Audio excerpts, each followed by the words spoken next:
hope you had a great week. I'm laughing at myself right now because my husband sent a definition of the word mominator to me. And that's because that's the snow cone flavor I like to order. And apparently mominator is actually in the Urban Dictionary. And here's the definition. A normal mother that will turn into a butt whooping machine anytime you threaten her child. By the way, I feel bad saying that word B-U-T-T because it's a bad word in my household now. But wait a minute, no pun intended there. But anyways, anyone need a butt whooping machine when it comes to the news on the special counsel investigation? Because I do. I don't know about you guys, but I feel exhausted anytime someone covers the story of what's going on with the Mueller special counsel investigation. We try to do our best in SmartHER News to provide you something different that will help empower you to make you feel a little bit better about that particular story, because we all feel sort of drained by this ongoing investigation. That doesn't mean that it's not worthwhile. It doesn't mean that it might eventually produce something that's of great public interest. But I think it's really easy to feel drained by it. And so I just wanted to take a quick few minutes here to tell you two things that I think you should keep in mind over the next several weeks as we continue to get headlines from this investigation. Here's what I want you just to remember. Just remember this one point. It's easy to forget that these people work for us, but they do. All of them work for us, whether it's President Trump or Bob Mueller or Jeff Sessions. We hired them by proxy and they work for us. And that's why our taxpayer dollars do go to the special counsel. You'll see on SmartHERnews.com, there's a figure that we used, an estimate for how much the special counsel has cost thus far. It's from PolitiFact. It's a great website, and they really lay out how they came to that number. And I felt pretty confident with how they got to that estimate based on the last information available from the special counsel, because they do make reports on it. It's around $17 million as of about a month ago. But the truth is, we really don't know exactly how much it costs, but you should know we are paying for it. And again, they work for us. So just remember, we've been promised an investigation that was supposed to look into whether or not America's democracy is secured. I mean, take out all the major players. That's the big point of the special counsel investigation. Can we trust our democracy and our elections? And some of you asked on social media and otherwise about the purpose of this investigation and whether or not some of these charges, whether it's on Paul Manafort or Michael Cohen, whether or not they had anything to do with this special counsel investigation and its purpose. And so what we did is we went back, and this is what I wanted to share with you, to the one page that the Justice Department put out back in May of 2017 that talked about the purpose of the special counsel. And I just want to read that to you. So the special counsel is authorized to conduct the investigation that includes this. And here's the quote: any links and or coordination between the Russian government and individuals associated with the campaign of President Donald Trump, and any matters that arose or may arise directly from the investigation, and any other matters within the scope. If the special counsel believes it is necessary and appropriate, the special counsel is authorized to prosecute federal crimes arising from the investigation of these matters, period. These are why these other issues have been caught up in this sort of dragnet, and whether or not they can be or cannot be.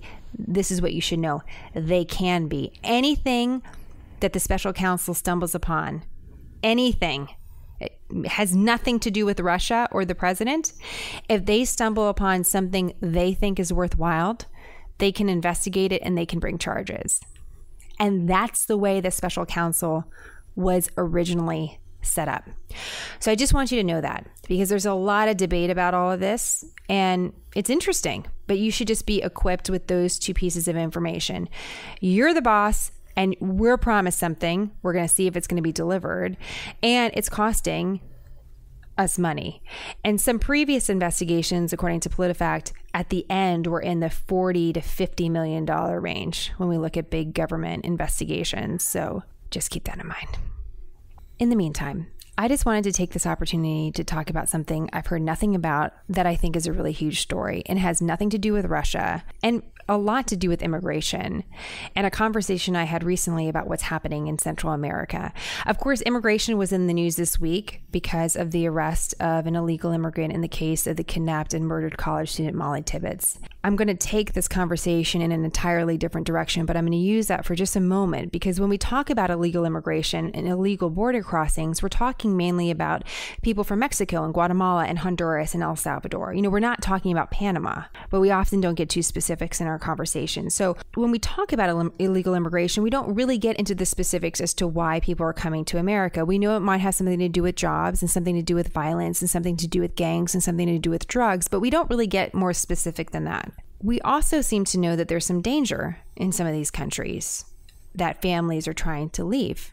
But I want to point something out to you. Despite the danger in some of these Central American countries and in Mexico, we, the U.S. government, still has a presence there, a presence through an embassy. You know, we have one in Honduras, we have one in El Salvador, we have one in Guatemala and in Mexico, and they're open. That's not the case in Nicaragua.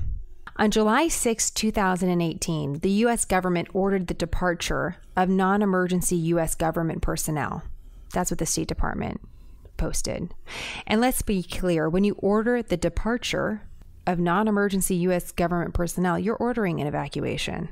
So that's what happened in July. Now, the embassy quietly opened again in early August just for a few hours for emergency services. Why close in July? Why take everybody out?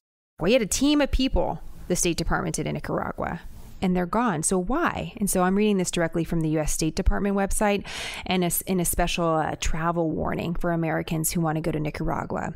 This gives us some insight. Quote, heavily armed government-controlled parapolice forces in civilian clothing, sometimes numbering in the hundreds, operate in large parts of the country, including Managua. They are often in vehicles that don't have license plates, and they may be escorted by uniformed police forces. These groups are attacking blockades, kidnapping and detaining individuals, taking over privately owned land, and committing other crimes. The embassy alert goes on to say that if you are an American in Nicaragua, local police may not help you, the hospitals may not treat you, and if you're in trouble, the U.S. will not come and get you. So what's going on in Nicaragua? And why does it even matter? Let's start there. It matters because of the domino effect, up and down the line geographically. And we're part of that. America is part of that. Instability is not good for Central America. It's not good for the neighboring countries. And we're already seeing that in Costa Rica. The UN Refugee Agency is reporting that Costa Rican authorities are overwhelmed by thousands seeking asylum, and that Panama, Mexico, and even the U.S. are seeing rising numbers. They're still in the low hundreds right now. Again, that's according to the UN. So we're part of this equation simply by geography. But there's also a bigger picture here as well. President Daniel Ortega rules Nicaragua. He has for years, on and off, for the last several decades. And our guest says Nicaragua experienced a hiccup of democracy, but for the most part, we're really talking about a dictatorship in this country. Some of his allies in the past have included Fidel Castro in Cuba and Hugo Chavez in Venezuela. In fact, some have suggested that Nicaragua is in fact the next Venezuela. And that connection is really important between Nicaragua and Venezuela, because I'm sure you've seen that Venezuela is under great economic pressure. It's hard to get basic goods in Venezuela. And that's why we're seeing stories like the one we covered on SmartHER News of pirates off the coasts of Honduras and Nicaragua and Venezuela. And that story is super interesting just to think about pirates, because it's not something that you think about on a regular basis. But what's the big takeaway from that story? People are taking to the sea to rob other people for boats and fish and money because why? They're desperate. It's a bad sign. And in Nicaragua, very generically, again, there's all sorts of different internal issues, but very generically, what you should know is that the economy is bad. The government has tried to make changes to shore it up. There's a lot of corruption. The public does not like this. Some of the public, and there's protests, and the government has used violence to kill, arrest, and torture those who speak out. Quite frankly, I'm not comfortable with a lot of the numbers that are floating around about how many people killed. It's just they're very unreliable. It's in the hundreds, according to estimates. And the U.S. State Department, in fact, has recently issued sanctions against Nicaraguan officials and law enforcement officials for human rights abuses. So the U.S. State Department is obviously aware that this is actually happening. So at SmartHER News, I was lucky enough to speak to someone inside Nicaragua. And we cannot reveal his identity. I had to edit our interview to protect him, but he insisted on speaking out because he wants you to know what's happening inside a country that he loves. And I felt compelled that we should all know more about what's happening in Nicaragua, because a story like this, unlike many others, will actually make us smarter as to what's actually happening south of our border and what is the dynamic within Central America. I began by asking our guest, would he describe Nicaragua as a stable country? Not at all. What we have right now, it's a Pax Romana, which is the peace the way they see it. It's not a normal peace, but it's an artificial one that is sustained on violence. First of all, Ortega, he's very allergic to criticism. He doesn't like people calling him names, and eventually somebody will come and get you on something that you said lately on Facebook. I'm extremely surprised why I still have not received a death threat. They can easily throw me to jail from an indefinitely period of time. Now, that's particularly scary because we talked a lot about family, and by publicly talking about President Ortega, our guest puts himself at risk for potentially being separated from them. From our conversation, though, I learned that just like America, there are deep divisions within families in Nicaragua about politics. And even though our source is a critic, his extended family is not. And he compared this to families in America, where you have supporters for Bernie Sanders and supporters for Donald Trump in the same family and sharing the same table.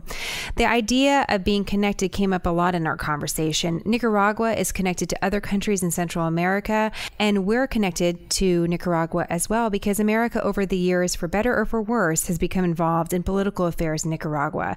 That's a completely different conversation, but we should just remember we're connected, and Nicaragua is at a real inflection point.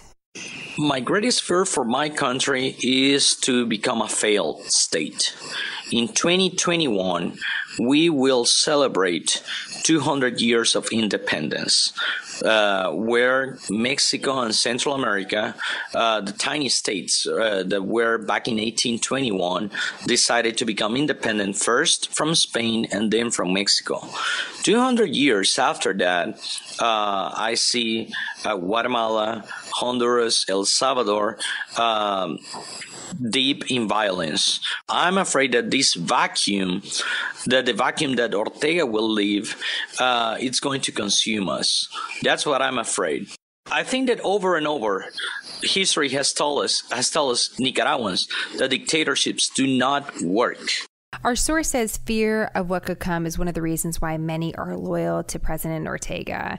You know, Nicaragua is one of the poorest nations in the Western Hemisphere, the poorest in Central America. And this is one of the reasons why church missions, for example, from the United States have really meant so much to the country.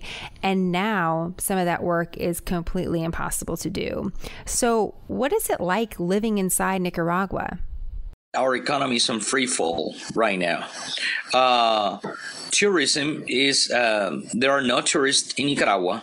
The government is trying really hard to sell the idea that everything is normal, but there's no way in God's green earth that tourists are going to come back when their governments are telling them, are advising them not to come. So that's one thing. There are, I think, around 80% of hotels are closed. So unemployment is on the rise. The Ortega's government has released bonds. He has called them bonds for stabilization or stabilizing bonds. Nobody will buy bonds with that name on it. So we're just our internal debt is going up. So it's there are things to buy. The problem is that the power of acquisition, the buying power that people have, is on free fall. So, and while we have the parasitical opposition, we have all the politicians who are making over $3,000 per month. And those are that's Congress, magistrates that serve only President Ortega or Vice President Murillo's orders, and they're making over $3,000 per month. They have all the fuel they can use, so it's really gross to see that. Now, the U.S. has sanctioned political leaders and officials in Nicaragua, including President Ortega. Our source says he wants to see more of this from Europe as well, that without Europe, Ortega and his family continue to operate really freely, and they don't feel the squeeze from these sanctions. So with that said, I asked, what's the best case scenario for Nicaragua? And why risk speaking out? I'm afraid that we will be yesterday's news. That's why I'm risking my life, because I don't want a civil war. But I still believe that the Lord is in control, and I believe in a peaceful resolution to all of this. I honestly, I'm not being this is not PR. I honestly ask for your prayers and your honest concern that they know that we are peaceful people, that we're not terrorists, that those who oppose President Ortega, we're not terrorists. We had this conversation during the week when the former CIA director, John Brennan, had his security clearance revoked by President Trump. And while that news was swirling around the United States, there was all sorts of debate about whether or not it was an assault on freedom of speech. And I said to our guest that it was an interesting juxtaposition for me as a journalist to hear that debate, but also to listen to him and to understand what it's like to not be able to speak freely. And what he said to me was so profound. I just want you to listen to it and think about it, because it's so true. We don't really know what liberty is, what freedom is, until it's taken away from us. Thank you so much to our guest for having the courage to join us on SmartHER News. We are grateful for his insight, and we're going to continue to watch this very important story in Central America. In the meantime, if you have any other story ideas that you'd like to share with us, email us, info@smarternews.com, and have a great week wherever you are. I'm Jenna. It's great to have you. Thank you so much for your support of SmartHER News.